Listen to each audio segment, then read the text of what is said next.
ખૂબ ખૂબ આભાર બધાનો. ભાઈ જરાક અવાજ વધારો વધારો, એમાં છૂટું મૂકજો. અહીંયા પકડીને બેઠો, બટન ઉપર હાથ રાખ્યો, આમ કર્યા કરે.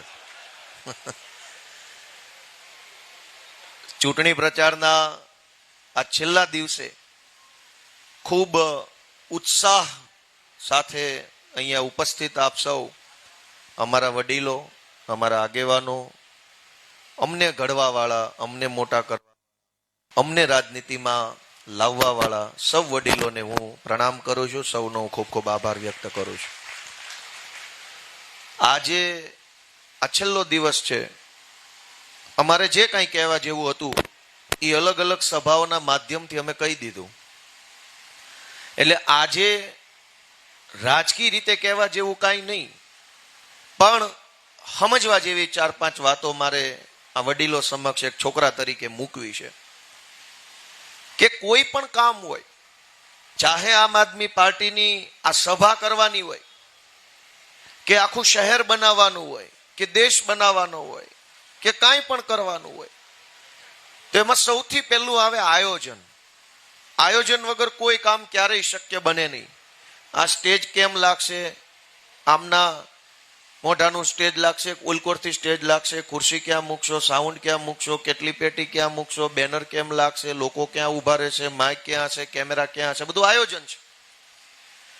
આયોજન સાથે કરેલું દરેક કામ એનું પરિણામ સારું આવે. આ ભાજપની સરકાર પાસે આપણા બધાના જીવનને લઈને કોઈ આયોજન નથી. એક પણ વાતનું, કોઈ જાતનું આયોજન આખી ભાજપ સરકાર પાસે નથી. એનો પહેલો દાખલો ડાયમંડ બુર્સથી આપું કે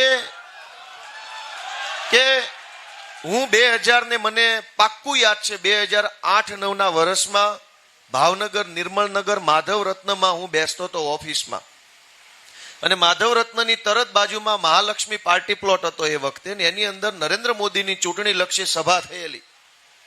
અને એ વખતે મેં વંડીએ બેસીને સભા સાંભળેલી. અમે બધા શોખીન કે હાલો સાંભળવા જાવી, બહુ બોલે છે, સારું, બહુ સારું બોલે છે. એ તો જો કે કેટલા વર્ષ પછી ખબર પડી ખાલી બોલે જ છે. પણ તે દિવસે મને પોતાને યાદ છે, કેમ કે મહાલક્ષ્મી પાર્ટી પ્લોટની વંડીએ બેસીને ઉભડક બેયની સભામાં મેં સાંભળેલું. ત્યારે હું એક નાની એવી ઓફિસમાં ચોકીની અંદર ઉકાળા કરવાનું કામ કરતો હતો, અને ઉકાળા ન હોય તો કાળા ધોળા કરતો હતો, સીપીઓ મારવાનું કામ. ત્યારે એને એવું કીધેલું કે ભાઈઓ બહેનો, જેમ એન્ડ જ્વેલરી પાર્ક બનશે ને ભાવનગરની અંદર સામે જહાંગીર મિલ પડી હતી, મોટી મિલની બધી સોસાયટી હતી, જે ભાવનગરના છે ને ખબર હશે. મને એમ થયું કે ઓહો અવડો મોટો પાર્ક બનશે ને કેટલા ધંધો ને કેટલો વેપાર ને કેટલા હીરાવાળા આવશે તો આપણો પગાર વધી જાય. તો ઈ ભાષણ સાંભળીને તેદી મને એમ થયેલું કે આપણો પગાર વધી જાય. હા, કંઈક મોટી કાંઈક પાર્ક બાર્ક બનશે તો અત્યારે 2,000 કામ કરીએ છીએ, 5500 થઈ જાય. અને એવી જ રીતે અહીંયા ડાયમંડ બુર્સ બન્યું. હું આજે આખી વાત આયોજન ઉપર કરવીશ કે ભાઈ હીરાનો ધંધો મોટો થાય તો એમાં સૌથી વધુ આપણે કાઠિયાવાડના લોકો જ સૌથી વધુ ખુશ થઈએ, સુખી થઈએ અને રાજી થઈએ. પણ વગર આયોજને આખું 4,000 કરોડનું બિલ્ડિંગ ખડકી દીધું. બનાવતા પહેલા, આ કરતા પહેલા 5,000 નાના નાના જે વેપાર ધંધો કરનારા વેપારીઓને પૂછ્યું હોત, બધાની સલાહ લીધી હોત, બધાનું સૂચન લીધું હોત, બધાની ભલામણો લીધી હોત, અને 5,000 નાના મોટા વેપારીઓ કે એ પ્રમાણે જો કર્યું હોત તો આજે ધમકીઓ મારી મારીને બુર્સ ચલાવવા માટે વેપારીઓને મોકલવા ન પડે. તો શું કામ આવા આયોજન વગરના કામ કરી નાખો છો? માત્ર વાહવાહી કરાવવા, માત્ર ટીવીમાં હેડલાઇન બનાવવા, માત્ર સમાજ ઉપર રોલા પાડવા કે અમે આ બનાવી નાખ્યું. ભલે કર્યું એ ખરાબ નથી, પણ કોકને પૂછો, આયોજન કરો કે કયા વિસ્તારમાં બનાવીએ, કેટલા એકરમાં બનાવીએ, આ બનાવવાની સાથે સાથે શું બનાવવું પડશે. હવે ડાયમંડ બુર્સ બને, મુંબઈની તમામ કંપનીઓ અહીંયા સુરતમાં આવે તો એ ખરાબ બિલકુલ નથી, પણ ખાલી હીરાની કંપનીઓ અહીંયા આવશે તો જ્વેલરીની કંપનીઓ કોણ લઈને આવશે? જ્વેલરીની કંપનીઓ આવે તો તૈયાર હીરાને વેચવા વાળી જે કંપનીઓ મુંબઈમાં છે એની અહીંયા હાલે. ઇન્ટરનેશનલ ફ્લાઇટ અહીંથી સીધું રશિયા જવું હોય, હોંગકોંગ જવું હોય, સીધું આપણે સિંગાપોર જવું હોય, અમેરિકા સીધું સુરતથી વિમાનમાં જવું હોય ત્યાં ફ્લાઇટ. તો હીરાના બાયર છે એ તો વિદેશથી આવવાના છે, દેશના બીજા રાજ્યોમાંથી આવવાના. સીધી બેંગ્લોરની ફ્લાઇટ કરવી હોય તો ક્યાંથી લાવવાની? કલકત્તાની ડાયરેક્ટ ફ્લાઇટ ક્યાંથી લાવવાની? હીરાના વેપારીઓ જે રાજ્યોમાંથી આવે છે, જે દેશમાંથી આવે છે, એ એના દેશમાંથી બેસે અને સીધા સુરત ઉતરી શકે તો અહીંયા હીરા લેવા આવે. 5 સ્ટાર 7 સ્ટાર હોટલો, ભાઈ કરોડો રૂપિયાના હીરા ખરીદવા આવ્યો છે, એ થોડો ઓયોમાં રોકાશે? એને રોકાવાની હોટલ હારી જોઈ. ક્યાં હોટલ? 200-500 કરોડનો માલ લેવા આવ્યો છે, માણસ રોકાશે ક્યાં? એવી 7 સ્ટાર હોટલો સુરતમાં હજી નથી બની. ઇન્ટરનેશનલ કનેક્ટિવિટી નથી બની.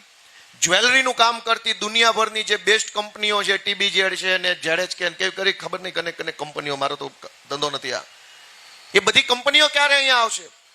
કોઈ આયોજન કર્યા વગર માત્ર ને માત્ર સમાજની અંદર પોતાની વાહવાહી કરાવવા માટે 4000 કરોડ રૂપિયા વેપારીઓને નવરાવી દીધા. અને હવે પાછળથી ધમકીઓ મારે છે કે નહીં આવો તો તમારે રેડ પડી જશે, નહીં આવો તો આમ થઈ જાય. શું કામ આવા ધંધા કરો છો? આયોજનથી કરો ને કામ. કોણ ના પાડે છે? કરો. બધાને ભેગા લઈને હાલો. 1 નહીં 20 વખત મીટિંગ કરો, 20 નહીં 2000 મીટિંગ કરો. જ્યાં સુધી દરેક માણસની સર્વસંમતિ ન થાય ત્યાં સુધી પ્લાનિંગ કરો. અને પ્લાનિંગ કરીને બિલ્ડિંગ બનાવ્યું હોત તો આજે આપણે સભા ક્યાં કરતા હોત? ન્યા કરતા હોત. અને ભાજપ વાળા શું કામ અહીં સભા કરવા? તમારે બુર્સમાં જ રાખવાની દરેક ચૂંટણી. હવે અહીં તમારે સભા જ નહીં કરવાની, તમે બનાવ્યું છે તો તમે એનું ગર્વ લ્યો, ન્યા રાખો લ્યો. આ ભારતીય જનતા પાર્ટીના ઉમેદવારોના સમર્થનમાં મીટિંગ કેમ નથી ન્યા રાખતા? કેમ અહીંયા બોર્ડ માર્યા છે, મિની બજારમાં બોર્ડ માર્યા છે? તમને ખબર છે કે તમારું આયોજન ફેલ ગયું છે, કેમ કે કોઈ નેતાને ખબર જ નથી કરવાનું શું છે. આ પહેલો મુદ્દો. બીજો મુદ્દો કે ટેક્સટાઇલ્સ એ આપણા અહીંયા સુરતની જીવાદોરી છે અને દુનિયાભરમાં ટેક્સટાઇલ્સનું કપડું આપણું જાય છે.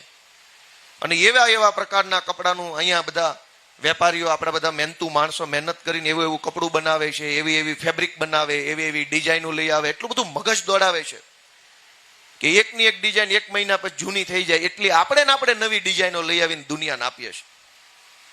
પણ આ જે ટેક્સટાઇલમાં કામ કરનારા હજારો લોકો છે, નાનામાં નાનો ધાગા કટિંગ કરનારા માણસથી લઈ અને મોટું કપડાની મોટી મિલ ચલાવનારો માણસ સુધી, છેતરપિંડી કરનારા, માલ લઈ જઈને ભાગી જનારા, ખોટા ચેકો આપીને લઈને બૂચ મારનારા લોકોથી આખું માર્કેટ હેરાન છે.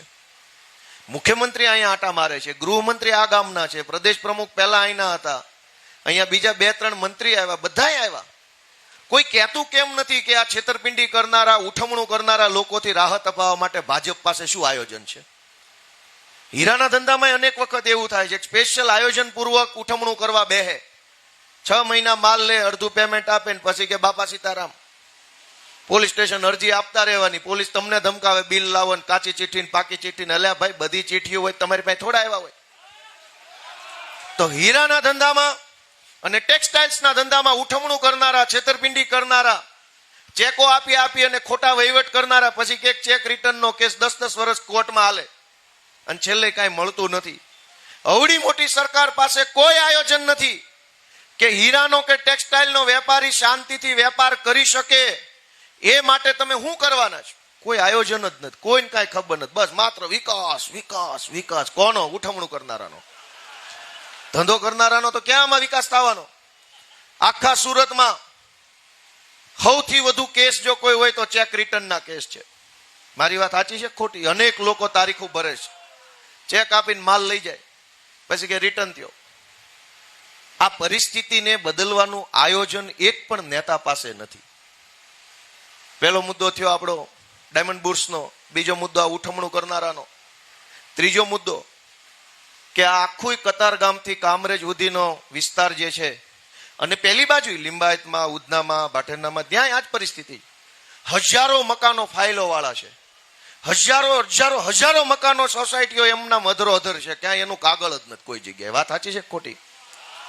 આખું અવડું મોટું શહેર આયોજન વગર બની ગયું. આયોજનથી બન્યું હોત તો એના દસ્તાવેજ હોત, આયોજનથી બન્યું હોત તો એને થયા હોત, આયોજનથી બન્યું હોત તો એની રજા ચિઠ્ઠી હોત, આયોજનથી બન્યું હોત તો પ્લાન પાસ હોત, આયોજનથી બન્યું હોત તો BUC હોત. વગર આયોજને આખું અવડું મોટું સુરત બનાવી નાખ્યું. કોણે? ભાજપના કેટલાક મળતિયા બિલ્ડરોએ, ભાજપના કેટલાક નેતાઓએ અને કેટલાક દલાલ અધિકારીઓએ, ત્રણેય ભેગા મળી આખા સુરતની અંદર ગેરકાયદેસર સોસાયટીઓનો બાંધકામ કરી કરીને આખું સુરત શહેર ચૂથી નાખ્યું. અને આજ વગર આયોજને બનેલા શહેરમાં રહેવા આપણે મજબૂર થયા છે. એક પણ શેરી કાટખૂણે ન હોય, એક રોડ કાટખૂણે ન હોય, અનેક રોડ ઉપર કોઈ ઝાડવું ન હોય, પાર્કિંગની જગ્યા ન હોય, અનેક સોસાયટીઓમાં કોઈ જાતના માર્જિન નથી, મકાનો જેમ ફાવે એમ બની ગયા છે, સાયકલ મૂકવાની જગ્યા ન હોય એવી રીતે કોમ્પ્લેક્સ રોડ ઉપર ઉભા છે. કોઈ જાતના આયોજન વગર અવડું મોટું સુરત બનાવી ભાજપના નેતા, બિલ્ડર ને અધિકારી પૈસા કમાઈને નીકળી ગયા. આજ ભોગવે છે કોણ? કોણ ભોગવે છે? પબ્લિક ભોગવે છે. આખું વરાછા, સરથાણા, પૂણા, કરંજ કેવી હાલતમાં લોકો રહેવા મજબૂર છે. સરકાર તે દિવસે બીજેપીની હતી કોર્પોરેશનમાં અને વિધાનસભામાં. શા માટે ખોટી રીતના માર્જિન વગરના બાંધકામો થવા દીધા? ટાઉન પ્લાનિંગનો કાયદો 1975 બન્યો છે. Gujarat urban development and town planning act બનેલો છે 1975. 1975 પછી ગુજરાતના જેટલા શહેરોમાં જેટલા બાંધકામ થયા એ બધા 1975 કાયદાની વિરુદ્ધમાં થયા. હાંકડી હાંકડી સોસાયટી, હાંકડા હાંકડા રોડ, હાંકડા હાંકડા પાર્કિંગ, હાંકડી હાંકડી બજારો, બધું જેટલું હાંકડું હાંકડું કે એની કોઈ સીમા નહીં. અને કયો રોડ ક્યાં નીકળે છે કોઈને ખબર પડે, બધું સાફ સીડી જેમ આમ રોડ ગમે ત્યાં ગમે આવી જાય છે. આખું શહેર આયોજન સાથે બનવું જોઈએ કે ન બનવું જોઈએ? કયો છે મને બધા 7-8 જણા હા પાડી, એનો ખૂબ ખૂબ આભાર. દોસ્તો, દુબઈ જાય, અનેક લોકો દુબઈ ગયા છે હીરાના કામથી. કેવી દુબઈમાં વ્યવસ્થા છે, કેવા રોડ છે, કેવા બ્રિજ છે, કેવી વ્યવસ્થા છે. શું કામ? રણની અંદર આખું શહેર બનાવ્યું, પણ આયોજન સાથે બનાવ્યું. તો એ શહેર જોવો, જોવું ગમે, ફરવું ગમે, 4 ફોટા પડાવીને મૂકવું ગમે. બુર્જ ખલીફાની હેઠે ઉભા છે. અને અહીંયા રણમાં નથી બનાવવાનું, જમીન ઉપર બનાવવાનું, પણ નથી બનતું ભાજપ વાળા. શું કામ? કોઈ આયોજન નથી. આને કઈ ખબર જ નથી કરવાનું શું. અને આજે આખું કામરેજની આજુબાજુનો બધો વિસ્તાર, મોટા વરાછાથી ઉપરનો વિસ્તાર, ન્યૂ કતારગામ કહેવાય, ગોઠાણ સાઈડનો વિસ્તાર, આ બાજુ સારોલી સાઈડનો વિસ્તાર, ભાજપના મળતિયા બિલ્ડરો જેમ ફાવે એમ સોસાયટીઓ જેમ ફાવે એમ આઈટી ઓલા ઇન્ડસ્ટ્રીયલ પ્લોટ બનાવીને જેમ ફાવે એમ કરીને વેચવા માંડ્યા છે. એક વખત બધું બાંધકામ થઈ જશે, મકાનો બની જશે, ઇન્ડસ્ટ્રીયલ કોમ્પ્લેક્સો બની જશે, રેસિડેન્શિયલ સોસાયટી બની જશે, પછી ભાજપની સરકાર આવશે કે અહીંયા અમે ટીપીનો નકશો લાગુ કર્યો છે અને તમારી સોસાયટી આખી અમારા રિઝર્વેશનમાં આવે છે. આગળ આગળ બાંધકામ ને વાહે વાહે નકશો. 30 વર્ષથી આ હાલે છે. તમે મને કહો પહેલા નકશો હોય કે પહેલા બાંધકામ હોય?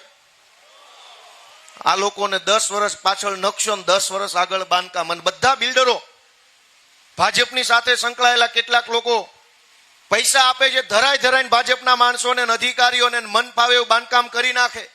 પછી પાછળથી તમારી સોસાયટીની સીઓપીની જગ્યા ઉપર રિઝર્વેશન આવી જાય.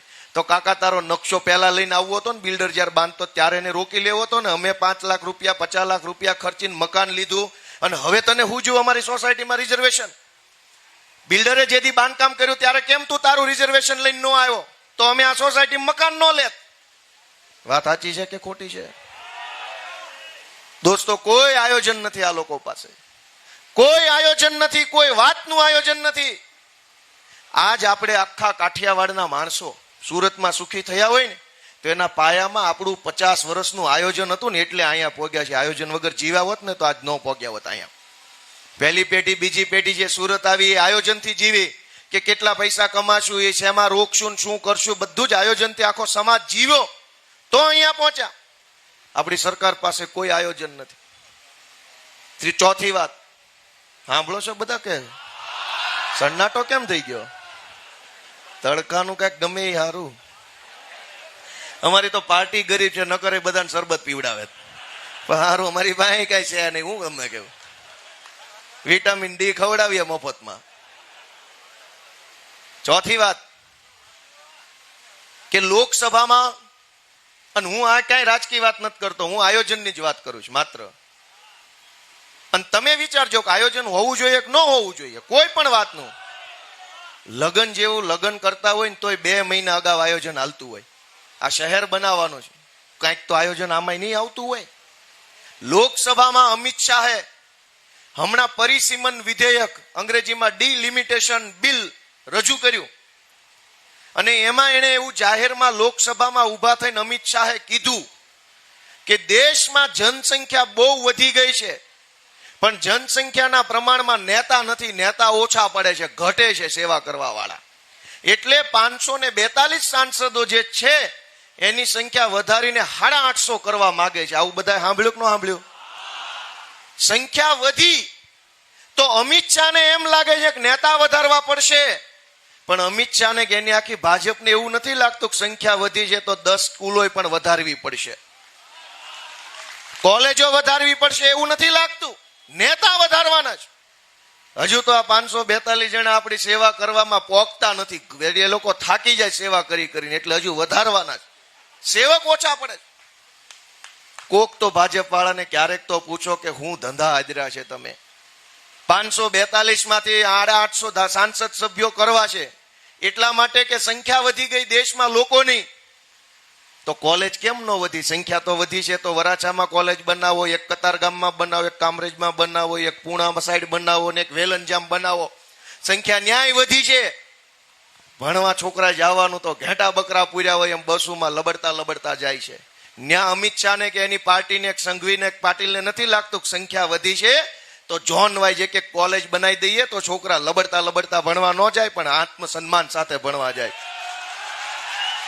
એને ઈ નથી યાદ આવતું કે સંખ્યા વધી હોય તો કોલેજ વધારો, દવાખાના વધારો, શાળા વધારો, સાંસદો વધારો, ધારાસભ્યો વધારો, એટલે વધુ ને વધુ સેવા કરે. કોની? દોસ્તો, આપણી દીકરીઓ ભણવા જાય, કોલેજ અહીં નજીકમાં હોય, ઝોન વાઇઝ, એક કતારગામ ઝોનમાં એક હોય, વરાછા ઝોનમાં એક હોય, સરથાણા ઝોનમાં એક હોય, પૂણા ઝોનમાં એક હોય, મોટા વરાછા ઝોનમાં એક કોલેજ હોય, તો ઘરથી દૂર ભણવા ન જવું પડે. આજ આપણી જુવાન દીકરીઓ ભણવા જાય તો હું જોઉં છું, તમે જોતા હશો, ઓલી જે સિટી બસો છે એમાં એટલું બધું ભીંસ ભર્યા ધક્કા મૂકી હાલતી હોય. અમુક નબળી માનસિકતાના લોકો આપણી દીકરીઓ પડખે ઉભા રહી ગયા ધક્કા મૂકી આમ કર્યા કરતા. એ સારું લાગે? સારું લાગે? કયો જઈ અને જોવો શોખ નથી જોતા? એવું દાદા આવ્યા અહીંયા, દાદાનું રાજ હાલે. દાદાની દીકરીને લફંગાઓ બસોમાં ધક્કા માર્યા કરે છે. આમાં મીની દાદાને કોઈ ચિંતા નથી ને હાલી નીકળ્યા મત માગવા. દાદા હોય તો દાદાને એની દીકરીની ચિંતા થવી જોઈએ. એક નહીં 500-200 નવી મૂકી દેવા જોઈએ ઉભા ઉભા, એક પણ દીકરી ઉભા નહીં જાય, બેઠા બેઠા જશે. કેમ નથી કરતા દાદા? દાદાની સરકાર, દાદા દયાળુ, દાદા માયાળુ, દાદા મૃદુ, દાદા મક્કમ, પણ આપણી છોકરીઓને લફંગા બસમાં ધક્કા મારે એનું શું? એની ચિંતા નથી થતી દાદાને? રોડ શો કરતા આમામ તો કરો ભાઈ, કઈ તકલીફ હોય કયો તકલીફ, આમામ કરો ને ક્યારેક આવીને હીરા બજારમાં, હું ભાઈ હું તકલીફ છે બોલો, હું કામ, આમામ કરો ને કાયમ, આમામ ક્યારેક તો આમામ કરો કે ભાઈ હું તકલીફ છે, દીકરાને શું તકલીફ છે, દીકરીને શું તકલીફ છે, હીરામાં શું તકલીફ છે, બુર્સમાં શું તકલીફ છે, ટેક્સટાઇલ બોલો શું તકલીફ, આમ તો કરો. દર ચૂંટણી આમામ. અને આપણને ફાવી ગયું છે. દોસ્તો, હું તો કઈ આમાં કઈ ભાષણ, કઈ રાજકારણ નથી કહેતો. હું તો વિનંતી કરું છું કે આ પરિસ્થિતિ ક્યારે બદલાશે? અને અમે કેટલા વર્ષથી સંઘર્ષ કરીએ છીએ. હારા લોકો જેની મૂછે લીંબુ લબડતા હતા, 2 FIR થઈ હતા, બટકી ગયા. અને વડા રોડ ને 3જા માળે ગટર વાળાની ઓફિસ છે મુગલી સરા. 1લા માળ વાળો ને 3જા માળ વાળા વચ્ચે જો મનમેળ ન હોય, એની અંદર સંકલન ન હોય, એની અંદર આયોજન ન હોય, તેમ વાતું ડબલ એન્જિન ની ક્યાં કરો છો? હામાં ટેબલ છે, એ તમે અંદરથી જોયું એટલે તમને ખબર હોય. હામાં ટેબલ છે. લ્યો, આ ટેબલ ઉપર પાણી પુરવઠા વાળો, અહીંયા રોડ વાળો ને ગટર વાળો, ત્રણેય મળીને પ્લાનિંગ કરતા હોય તો એકનો એક રોડ તોડવો પડે છે? કોઈ આયોજન? આપણે આપણું ઘર બનાવતા હોય ને તો ઝીણામાં ઝીણી વસ્તુનું ધ્યાન રાખીએ. એક્ઝોસ્ટ ફેન ક્યાં લાગશે, વોશ બેસિન ક્યાં રહેશે, નળ ક્યાં રહેશે, મંદિર ક્યાં રહેશે, એના દરવાજા સ્લાઇડિંગ હશે, બહાર ખુલશે કે અંદર ખુલશે, એટલી બધી વસ્તુ જોઈએ છે. શું કામ? બહાર ખુલશે કેટલી જગ્યા રોકશે, અંદર ખુલશે કેટલી રોકશે. જગ્યા નાની હોય સ્લાઇડિંગ કરી દઈએ, સિંગલ સ્લાઇડિંગ, એક સાઈડ જશે કે 2 સાઈડ અડધા ફેલાશે. આટલી વસ્તુનું ધ્યાન નથી રાખતા આપણે. એને કહેવાય આયોજન. આ લોકો પાસે કોઈ આયોજન જ નથી. આ દિનેશભાઈ, ધર્મેશભાઈ તો કોર્પોરેશનમાં બેઠેલા એટલે એ કહે છે કે હામાં ટેબલ છે. હવે રોડ ખાતાનું ગટર ખાતાનું ટેબલ હામાં હોય, 2 ભેગા મળીને નક્કી કરીને આયોજન કરીને પહેલા ગટર બનાવે પછી રોડ બનાવે, કઈ તકલીફ? તો પૈસા ન મળે. દોસ્તો, હું તમને ફરીને એક જ વસ્તુ કહેવા માંગુ છું કે આ લોકો પાસે કોઈ આયોજન નથી. ગમે એટલા મત આપો, પૈસા વાળા ઈ થશે, તમે નહીં થાવ. કેમ કે એની પાસે કઈક આયોજન તો હોવું જોઈએ ને. કરવાનું હું જ આયોજન અમારી પાસે છે, અને આયોજન એની પાસે એક વસ્તુનું છે કે આવતી ચૂંટણીમાં આપ વાળાને કેમ હરાવાય, એનું આયોજન એની પાસે છે. અને અમારી પાસે આવતી ચૂંટણીનું નહીં, આવતી પેઢીનું આયોજન લઈને આવ્યા છે કે આ સુરતની આવનારી પેઢીને સુખી કરવી હોય તો સુરતમાં શું શું વ્યવસ્થા ઉભી કરવી પડે, અમારા અધિકાર પત્ર નક્કી કર્યું. ઈ આવતી ચૂંટણીનું વિચારે છે, અમે આવતી પેઢીનું વિચારીએ છીએ. તમે કોનું વિચારો છો ઈ જોઈને નક્કી કરીને મત આપજો દોસ્તો. આવતી પેઢીનું વિચારતા હોય તો હાવણો દબાવવાનો જ, અને આવતી ચૂંટણીનું હોય તો કમળવાળા બેઠા જ છે વાટ જોઈને. મિત્રો, અમે તો તમને કહેવા જેવી વાત તો લગભગ કહેવાઈ ગઈ છે, પણ આ લોકો દર ચૂંટણીએ હિન્દુ, મુસલમાન, પાકિસ્તાન, કાલ કતારગામની સભામાં પાકિસ્તાનના ભાષણ હાલતા. પાકિસ્તાનની હાલત જોવો, આપણી હાલત કોણ જોશે? રોજ ઉઠીને અમારે પાકિસ્તાનની ચિંતા કરવાની, અમારા છોકરાની ચિંતા કોણ કરશે? કોઈ આને કહેવા વાળું નથી કે ભાઈ પાકિસ્તાનની ચિંતા એના દેશની વિપક્ષની સરકારો કરશે, સરકાર કરશે, ન્યાય બધું એનજીઓ બેનજીઓ હશે એ કરશે, અને જે ફાવે. તમે અમારી ચિંતા કેમ નથી કરતા? કતારગામમાં ક્યાં પાકિસ્તાન આવ્યું? ધારાસભ્ય, સાંસદ સભ્ય બધું ભાજપનું છે, તોય પાછું પાકિસ્તાનની ચિંતા કતારગામમાં કરો છો. પોણા કતારગામની અંદર સોસાયટીઓમાં રિઝર્વેશનો ભાજપ વાળાએ નાખ્યા છે. એનો એક શબ્દ એકેય નેતા, મુખ્યમંત્રી નો બોલ્યા, કે નાના ધારાસભ્ય નો બોલ્યા, સાંસદ બેઠા એ નો બોલ્યા. આ પરિસ્થિતિને બદલવા માટે અમે તમારા આશીર્વાદ માંગવા માટે આવ્યા છે કે અમે નાના માણસો છીએ, પણ અમારી પાસે આયોજન છે, અમારી પાસે વિઝન છે, અને તમે આશીર્વાદ આપો તો એ વિઝન પ્રમાણે કામ કરવાની આવડત અને ક્ષમતા અમારામાં છે. દોસ્તો, તમે હાવણાને મત આપો. આ લોકો સોસાયટીએ નીકળ્યા છે અને એક જ મુદ્દાનો કાર્યક્રમ કર્યો છે. કાલે મનસુખભાઈ આવ્યા હતા અને એને એવું કીધું, બધા ભાષણ સાંભળ્યું છે, કે સૌરાષ્ટ્રના લોકો અને એમાંય ખાસ કરીને પાટીદારો અને ભાજપને નાળ ને નાભી જેવો સંબંધ છે. નાળ અને નાભીનો સંબંધ એટલે, નાભી એટલે માની હોય, નાળ એટલે છોકરાની હોય, નાભી એટલે ડૂટી આપણે માની હોય. તો નાળ અને નાભીના સંબંધમાં માં કોણ ને દીકરો કોણ? પેલા એ તો મનસુખભાઈ કહેવું પડશે ને. ભાજપ અને સમાજનો નાળ નાભીનો સંબંધ છે, તો તમે નાભી કોને માનો છો, નાળ કોને માનો છો? કઈક ભાજપને નાભી નથી માનતા ને. સમાજ નાભી હોય, સમાજ માં હોય, પાર્ટી માં ન હોય કોઈ દિવસ. સમાજ માં હોય. હું એમ કહી શકું કે મારો સમાજ મારી માં છે, મારો બાપ છે, એમ કહી શકું. મારી પાર્ટી માં છે એમ ન કહી શકું. એવી માં ભાળી ક્યાંય ગમે એનાથી ગંધારિયા ગોતીને પાર્ટીમાં ભરી દે એ માં હોય? તમે આખા ગામનો ભંગાર વીણીને તમારી પાર્ટીમાં ભરો છો, અને પછી એમ કહો પાર્ટી માં છે. માં નથી, ઉકળો છે. આખા ગામમાંથી વીણીને કચરો લાવીને તમારી પાર્ટીમાં ભરો છો, ટિકિટું બિકિટું હોદ્દા આપીને પછી સોંટાડો છો. પણ એને એમ કીધું કે નાળ અને નાભી જેવો સંબંધ છે, એટલે કે માં અને દીકરાનો સંબંધ છે. આપણે એમ સમજીએ કે સમાજ માં છે અને પાર્ટી દીકરો છે. તો માએ 30 વર્ષ સુધી પાર્ટીને મત આપ્યા, તો પાર્ટીએ માને શું આપ્યું? એ તો ક્યારેક લિસ્ટ લઈને આવો સભામાં. આપણા છોકરા તો મેં તમને કીધું એમ દીકરીઓએ ધક્કા ખાતા ભણવા જવું પડે. અને નારો આપ્યો બેટી પઢાવો. ક્યાં પઢાવા જવાની? કોલેજો ખોલી નથી. જુવાન દીકરીઓને ક્યાં ભણાવવાની? અને ડ્રગ્સના દૂષણની તો વાત ક્યાં કરવાની રહી? આ હર્ષ સંઘવી આટલું બધું બોલે છે, જેમ ફાવે એમ બોલે છે, જેવા ફાવે એવી ભાષા, જેવી ફાવે એવી વાર્તા, અને પોતાની જાતને એટલું બધું 30 માર ખા સમજીને વાતો કરે છે કે ઈ નહીં હોય તેથી ગુજરાત બરબાદ થાય. ના ભાઈ ના, અમે બેઠા છીએ. આજ ગુજરાતની ધરતી દાવીને મોટા થયા. તમે નહીં હો ને તેથી અમે સંભાળી લઈશું, અમારામાં શક્તિ છે, એમ કાંઈ તકલીફ નથી ભાઈ. જ્યાં હોય ને એવી વાત કરવાની કે હું નહીં હોત આમ થઈ જશે, હું નહીં હોત બધું બંધ થઈ જાય. કેમ ભાઈ? અને તમે છો તો હીરામાં ઉઠમણું કરીને ભાગી જાય. કઈ કોની તમે મૂછનો બાલય તોડીને પાછો લઈ આવ્યા? સંઘવીને પૂછો કોક કે 30 માર ખાઓ એવા ભાષણ ઇન પાટીલ કરે છે. ટેક્સટાઇલ માંથી કરોડો રૂપિયાના ઉઠમણું કરી ગયા. તમે કોના મૂછનો બાલય તોડીને પાછો લાવવા કહો ને? પડીકૂદ પાછું નથી આવે એમ વાળ તો લઈ આવો.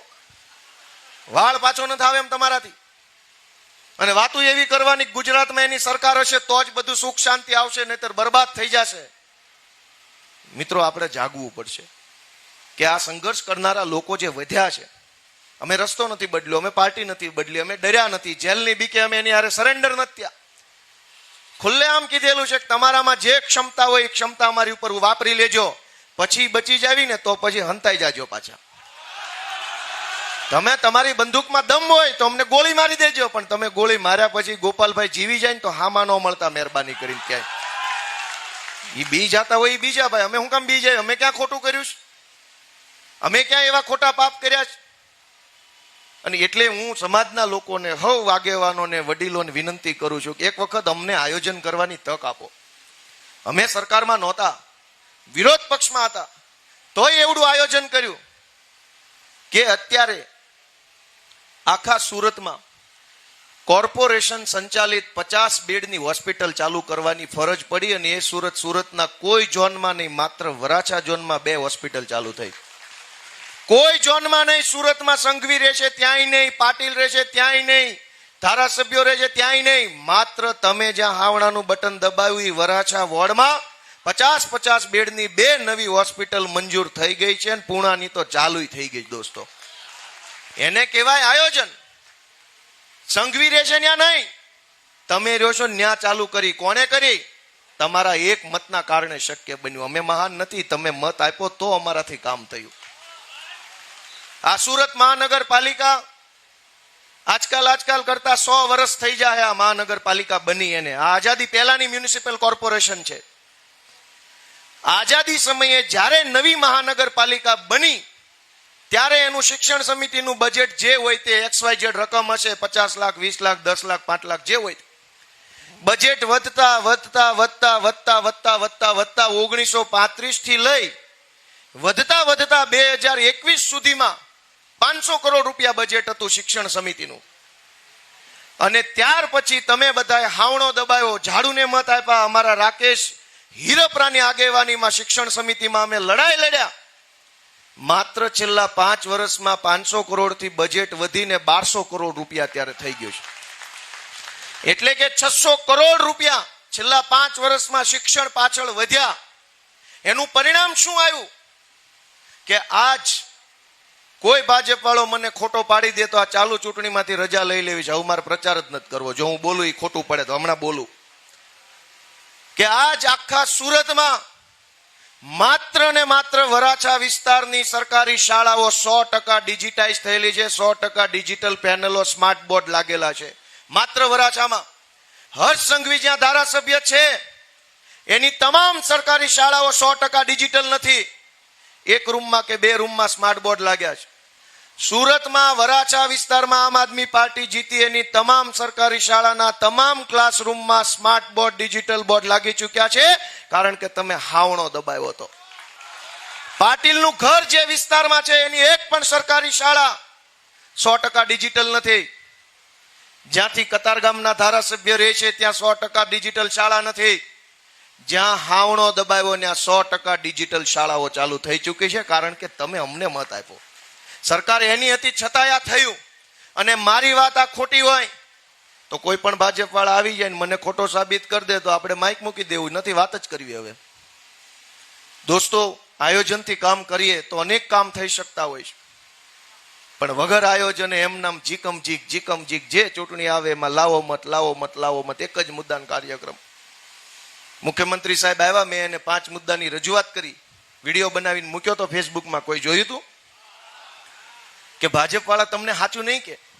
તમે અહીંયા સુરતમાં આવીને સમાજ શ્રેષ્ઠીઓના નામે જેને મળો છો ને એની સમાજની પતર ફાડનારા લોકો છે. સમાજ શ્રેષ્ઠી નથી, સમાજને અવળા રવાડે ચડાવનારા લોકો છે. સમાજનું લૂંટીને સમાજના પૈસે સમાજની ઉપર રોફ જાળનારા, સમાજને જ્ઞાન આપનારા લોકો છે. તમારે સાચું સાંભળવું હોય તો આવો મિની બજારમાં, આવો ચોકસી બજારમાં, નાના વેપારીને મળો તો સાચું ખબર પડશે. દર ચૂંટણીએ ગાંધીનગરથી આવે સમાજ શ્રેષ્ઠીઓની મીટિંગ. લૂંટી લીધા હેતુફેર કરીને પ્લોટો કુદાવીને એફપીના ખૂણાના પ્લોટો લઈ લઈને પબ્લિકને લૂંટીને પૈસા કમાઈને બેઠા. એ શું શ્રેષ્ઠી? તમે નાના માણસની પીડા પૂછતા નથી કે ભણાવવા માટે લોકોએ લોનું લેવી પડે છે. અનેક લોકોની હાથ બારમાં લોનના સિબિલ ખરાબ થઈ ગયા આમ જોવો ને. અને તોય વિકાસની વાતો, એટલી બધી વિકાસ. છેલ્લી વાત કહી દઉં વિકાસની, કે ગમે એવી ચૂંટણી હોય, નાની હોય કે મોટી હોય, એટલે આ લોકો સતત વિકાસ. ગામડે જાવ તો વિકાસની વાત, સુરત વાળા વિકાસની વાત. આપણે એક જ પ્રશ્ન પૂછીએ કે સૌરાષ્ટ્રમાંથી આપણે બધા આવેલા છીએ અહીંયા. સૌરાષ્ટ્રમાં ભણવાની નિશાળ નહોતી, સૌરાષ્ટ્રમાં સારા દવાખાના નહોતા, સૌરાષ્ટ્રમાં સિંચાઈનું પાણી નહોતું, અનેક ગામડામાં પીવાનું પાણી નહોતું, રોજગારીની વ્યવસ્થા નહોતી, એક પણ પ્રકારનો વિકાસ કહી શકાય એવું નહોતું. એટલે બધા સૌરાષ્ટ્રથી ખાલી થઈને સુરતમાં આવ્યા. વાત સાચી છે ખોટી? તો ગામડે ભાજપ વાળા વિકાસ વિકાસ કરે એ શું વિકાસ હતો? તો અહીંયા કેમ આવ્યા આપણે? અને અહીંયા આવ્યા તો અહીંના ભાજપ વાળા વિકાસ વિકાસ વિકાસ. તો કઢાવો બધાના સિબિલ સ્કોર, જો વિકાસ થયો હશે તો સારા હશે. અહીંયા આવ્યા હતા, સિબિલ ખરાબ થઈ ગયા, ન્યા રહેતા હતા તો પાણી નહોતું. બે બાજુ ભાજપ વાળા વિકાસની વાતો કરે. ક્યાંક તો વિકાસ બતાવો. નથી ગામડે વિકાસ, અહીંયા આવ્યા, અહીંયા વિકાસ નથી, લોનું લીધી. સતત વિકાસના નામે આપણને ભરમાવે છે. અને એટલે હું તમારી પાસે આશીર્વાદ માંગવા આવ્યો છું કે અમે નાના માણસો છીએ. આમ અમારી પાસે કાંઈ બીજી બહુ મોટી કાંઈ શક્તિઓ છે નહીં. અમારી એક જ શક્તિ છે કે અમે નિષ્ઠાથી લડ્યા કરીએ, કોઈનાથી ડરીએ નહીં, ખોટું કામ કરીએ નહીં, ખોટા માણસોને હારે રાખીએ નહીં, ભાજપથી કાંઈક ફાટી પડીએ નહીં, અને સતત સમાજનું કામ અમે જે કાંઈ અમારા જવાબદારીમાં આવતું એ કર્યા કરીએ છીએ. તમે જો આ વખતે સુરતમાં આશીર્વાદ આપશો તો એક નવા પ્રકારની ક્રાંતિ આખા ગુજરાતની અંદર જોવા મળશે એવો મને પૂરો ભરોસો છે. વિસાવદર, ભેસાણ અને જુનાગઢ તાલુકાના લોકોએ ખાલી મને મત આપ્યો તો આખા ગુજરાતમાં લોકોને મજા આવી કે ન આવી તમે મને કયો જઈ. પણ એ વિસાવદર વાળી થતા પહેલા 2021માં વરાછા વાળી થયેલી અને 27 સીટો તમે અમને આપી. અહીંથી 27 સીટો આવી એટલે આખા ગુજરાતમાં આમ આદમી પાર્ટી ફેલાઈ હતી. એટલે વિસાવદર વાળી થતા પહેલા વરાછા વાળી 21માં થયેલી, વરાછા વાળી થઈ એટલે વિસાવદર વાળી થઈ, અને વિસાવદર વાળી થઈ એટલે હવે આ વખતે સુરત વાળી કરી દો. એટલે પાછા આખા ગુજરાતમાં મેં અહીંથી સંદેશ લઈને જઈએ કે હવે ભાજપને કાઢો, હાવણો મારો. દોસ્તો, આપ સૌએ આટલા ખરા તડકામાં અમારી આટલી બધી વાત સાંભળી એ બદલ હું આપ સૌનો હૃદયપૂર્વક ખૂબ ખૂબ આભાર વ્યક્ત કરું છું. અમારી કાંઈ ભૂલચૂક હોય રાજનીતિની અંદર કામ કરવામાં, અમારા ગયા 5 વર્ષમાં કાંઈ અગવડ સગવડ થઈ હોય તો હું બધાની ખરા દિલથી હૃદયપૂર્વક માફી પણ માગું છું કે અમે નાના છીએ, ભૂલ થઈ હોય તો માફ કરજો. પણ અમારો ઈરાદો ક્યાંય તમને ખરાબ જોવા નહીં મળે એ વાત અમે ખોખારો ખાઈને કહી શકીએ. અમારો ઈરાદો ખરાબ ન હોય ક્યાંય. અને એટલે તમારો આભાર માનતા ભારત માતા કી, ભારત માતા કી જય જવાન. વૈષ્ણવજન તો તેને કહીએ જે પીડ પરા